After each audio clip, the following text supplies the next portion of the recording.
Hey everyone, your local man-child playing with Legos here. I recently got all the Lego Mario sets. And by that, I mean most of them, because the Boomer Bell set decided to backorder and it's still not here. Thanks, Lego. Anyway, I was fiddling around with Mario and all the things his chest does, and I came to a conclusion. I'm making a stupid challenge with all these Legos. How many coins can you get with Lego Mario? Because we're all just dying to know, right? So, believe it or not, the answer is much more complex than you would expect. That's because the things that Mario interacts with all have different variables and different amount of coins are collected. But let's start from the top. You cannot see your coin counter, or really count them, without a timer. And the only way to start that is to use the pipe. You're given a 60-second timer to work with. There's also a flagpole, which when scanned in, stops the timer entirely. Originally, I thought I would lose my collected coins when I didn't hit the timer, but it turns out I still get my coin count without the flagpole. So that means the flagpole is useless to us. But what do all of these enemies give us? Let's start figuring that out, because it's surprisingly complicated. Goombas, however, are easy to keep track of. They simply give us 1 coin. It should also be noted that you cannot spam the Goomba for loads of coins. The coin only counts when it appears on Mario's chest. This applies for almost every interactive object, but we'll get to that in a bit. Monty Moles are also 1 coin, and the same goes for Fuzzies, Swoopers, Fireballs, and Cheep Cheeps. The next category is the 3-coin group. Koopa Troopas are interesting because you have to stomp on them twice, just like in the actual game. There's also these 2 and 3 blocks, which both give you 3 coins as well. I'm missing the 1 block as it's lost in my pile of Legos, but it probably functions similarly to these ones. Oh, and by the way, it should be noted that once you get 3 coins from one of these enemies, attacking them again will only grant you 1 coin.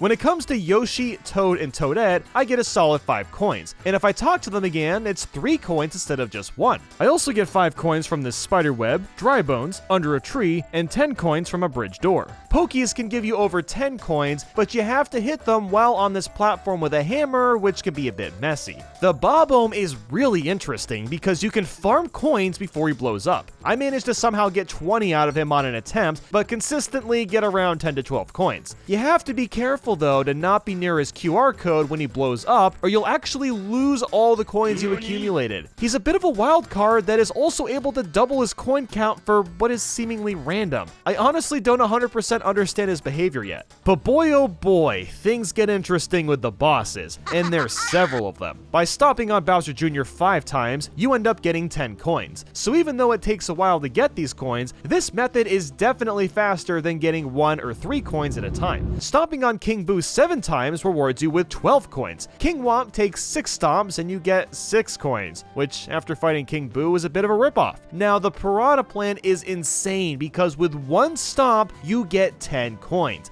That has some serious potential going forward. The Thwomp takes 5 stomps and you get 10 coins. And finally we have Bowser. The King of the Koopas takes 10 massive hits and you get 15 coins out of him. The last enemy for us to check is the regular Boo. And, well, we actually don't get any coins. If we try to step on him, Mario just gets scared away, which is kind of strange since we can take out King Boo, but I digress. There's also some yellow, white, and brown platforms that give you coins by simply moving. This is completely RNG based and it's really not worth the time commitment. I tried this out for the full 60 seconds, but couldn't even break 50 coins total, so we're just gonna ignore them for the time being. The cloud platform is a bit different because when I move around on it, I seem to get coins more consistently, but I'm also stuck on this platform, so I can't imagine it'd be very useful. And now onto our last category of items, and that is all the blocks. They are by far the most complex items to work with, and you'll see why in a minute. The mushroom block gives us a mushroom, which sounds obvious, but here's what's strange about it. When you hit the flagpole, you get 3 coins, but you only get this bonus with the flagpole. I tried getting the mushroom and stomping on a Goomba to see if I get extra coins from that, but I still only got 1. I happen to have 2 mushrooms, so I tried hitting one and then the other, but you're only allowed to use 1 mushroom per timer. I tried a tactic to potentially abuse this power-up. After hitting the mushroom, I sent Mario to a red block and then back to the mushroom. The idea was that Mario would lose the mushroom after touching the lava, but it turns out he never actually loses the mushroom. I guess Mario is just ultra powerful in Lego form, I don't know. Lastly, I tried stepping on the mushroom and just letting the timer ran out, and can confirm that you do not get the mushroom unless you actually hit the flagpole. So for now, we're probably just gonna avoid the mushrooms entirely because the extra 3 coins likely aren't worth it. The POW block seems to be completely useless. It plays the POW block sound effect, and nothing happens at all besides getting 1 coin when you spam. So let's move on to the P block next. You get coins by simply shaking Mario. You're supposed to just jump here, but shaking is a lot more effective. It seems to be completely random when it comes to how many coins you'll get from shaking, but I found you can easily get around 30 to 40 coins from a P block. Next up is the star block. This is by far our most useful block in the entire set. With the stars, everything that gives you coins multiplies. All the weak enemies like the Goombas and Swoopers gives us 2 coins now. And what's great about the next tier of enemies is none of them require multiple stomps now. The Koopas and Dry Bones go down in 1 hit and give us 6 coins. The Womp 12 coins, Thwomp, Bowser Jr., and Piranha Plant 20 coins, King Boo 24 coins, and Bowser 30 coins. Even though the regular Boo couldn't die before, we can now get 12 coins out of him. What's kinda lame though is the 2 and 3 blocks do not double in coins, so this is another set of blocks we're likely not going to use for the run. The Baubom only nabs us 10 coins, so while you can get them faster now, you're typically going to get less without stars. Here's the catch with the star power-up. You can only get these double bonuses 1 time per timer. That's the thing about these stars, is that they don't last very long, so you have to pick very carefully on what to step on. And you can only collect a new string of coins once the initial set is complete. So if I hear Bowser's coins being collected, I can't move on to the Piranha Plant until the coin sound stops. The POW block and P block do absolutely nothing when you have stars, in case you were wondering. Next up is the timer block, and it's pretty awesome because it gives us an additional 30 seconds. However, it can only be used once per timer, so it's not like you can just spam it and get infinite coins until Mario's batteries die. And last but not least, we have the question mark block. This is the big RNG of the speedrun. You can get multiple things from this block, including stars, 1 coin, 5 coins, 10 coins, an extra 15 seconds, or a mushroom. Optimally, we want to get the 10 coins, but the time bonus and stars are also great to get. Here's what's crazy about this block though. Even if you've already used your star or timer block 1 time, you can still get additional time and an additional star through the question mark block. Even stranger, you can collect 2 sets of coins at the same time. So let's say if you hit the question mark block and the Piranha Plant block, they won't cancel each other out, and you can basically multitask your coin collecting.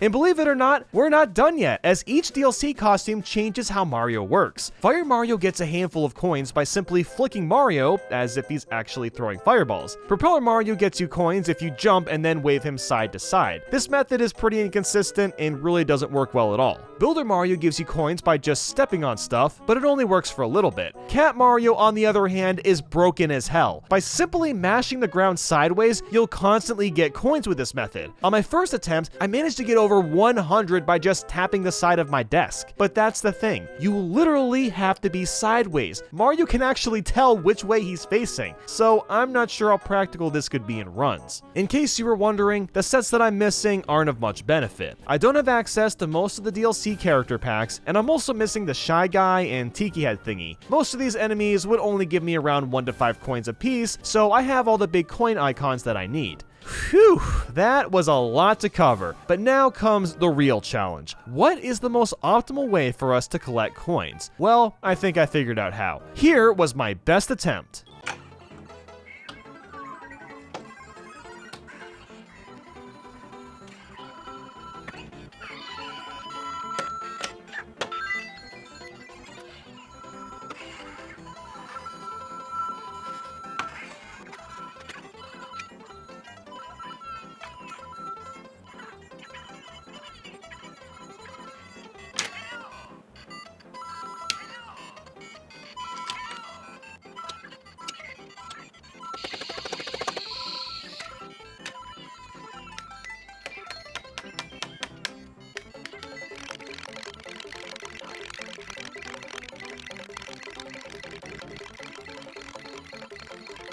Let's see. Oh my god, 372. Okay, so 372 coins. Let's go over how this was done. First things first was to activate the timer immediately and get that 30-second bonus. I got the star next and aligned Bowser and King Boo next to each other so I could take them all out in one hit and get the 30 and 24 coins from them. Next was the small Boo right before the star timer ran out, and hitting the question mark block in hopes of getting the second star. You can only get stars in a run twice, so I was lucky enough to get it and grab the Whomps, Thwomps, and Bowser Jr.'s coins. I took care of the Piranha Plant last since he already takes one hit, and then got the P-Block coins after that. The P-Block took a while to get used to, but I started to figure out the correct rhythm to gain the most coins. Next was the Toadette, Toad, and Yoshi coins. I basically got 8 from each of them since it's relatively fast. Afterwards I got the Spiderweb coins, the Bridge coins, and the rest of it was up to the question mark block giving me good RNG. I needed to, at some point, get the 15-second bonus and hope that I don't get mushrooms from the question mark block. After several attempts at this run, I found it was best to just ignore the Goombas and Fireballs because they take too long to get coins. I was getting more coins by just going back and forth with the question mark block and jumping on the side as Cat Mario. And that is how I got all of those coins. If anyone is able to beat this time, then I'd love to see what you come up with. But that's pretty much all I got for you today. I hope you enjoyed this video, and thanks a bunch for watching. I'll see you all in the next one, and take care.